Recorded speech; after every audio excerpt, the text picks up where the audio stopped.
大家好，今天介绍在永和黄河东路3段的案例。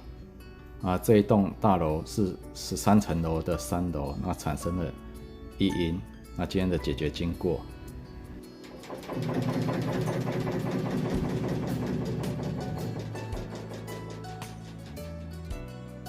没有，然后后来听到它这边压了之后，这边跟那个马桶都会嘶的声音，这个类似这种，先听到这种，对。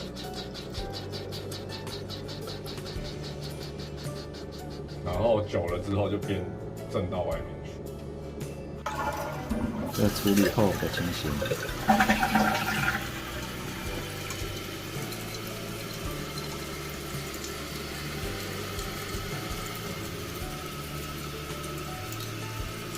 这个声音可能盖上，盖住了。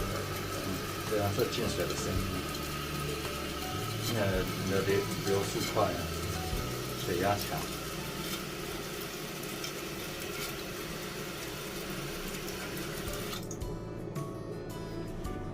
好。